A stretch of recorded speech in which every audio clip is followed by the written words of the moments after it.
For me, it was a very interesting experience. I had never worked internationally. I didn't have a lot of exposure to militaries of other countries. And certainly many of the countries for which that had military police representation within the force in Bosnia at the time, in some cases they didn't have women in their military period, but certainly not a senior officer in the military. I'm Shelley Peters, and I was born in St. John, New Brunswick. My father, Walter Peters, was born in Litchfield, Nova Scotia, and joined the military at a young age after graduating from university. My father was Canada's first black fighter pilot. In 1963, he received his wings, which at the time, he didn't recognize what an accomplishment that was.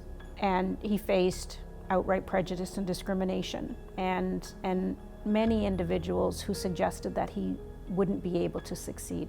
So being raised in a military household, it certainly gave me an example that I wanted to follow. It was not really an option for me to do anything else. And I've had the opportunity to do that in serving 5 years with the Royal Canadian Mounted Police. And I then switched to the Canadian Forces. And I spent 22 years in the Canadian Forces, retired at the rank of Lieutenant Colonel. Currently, I'm working at the Privy Council office. Within Canada, we have had women in the military for quite a long period of time, and have had various women promoted up to and including, well, I think we're up 2 or 3-star generals now. So it was just a way of life, and it was much more accepted in the Canadian Forces. In some of those other militaries, that wasn't the case. And I'm not saying that that's perfect, but that it was possible within the Canadian Forces to have a very full career as a female. As the Director of Human Rights and Diversity, one of my responsibilities was to ensure that when we were creating policies for the Canadian Forces, was really to understand what those barriers and obstacles might be, and why was it that people within their particular communities or groups were not drawn to military service. The 2.5 years that I spent with Human Rights and Diversity really for me was an eye-opener, because I had always thought that Canada had done a pretty good job. There was still a lot of work to do, and even talk about things like maternity uniforms, which in a force that's all men, you don't have to worry about. But a force that's women, yes. And when I had my children, we didn't have maternity uniforms in the Canadian Forces. Once your uniform didn't fit you anymore, then you wore civilian clothes.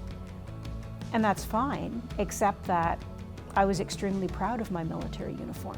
But a small thing like introducing a maternity uniform so that a female serving member can continue to wear her uniform, she's still a member of the Canadian Forces and still performing a very vital role, is key. The Canadian Forces is an institution, but it's comprised of individuals who have their own stories and their own experiences. And where there needs to be, in my opinion, my very humble opinion, some improvement is listening to those stories and supporting individuals who have had experiences that haven't necessarily been as positive as they should be, and which in turn impacts on their ability to be able to be the very best that they can be. They have that right to do that without barriers, to do that without discrimination. Everybody should be treated as an individual and be able to advance to their highest level without those obstacles and barriers.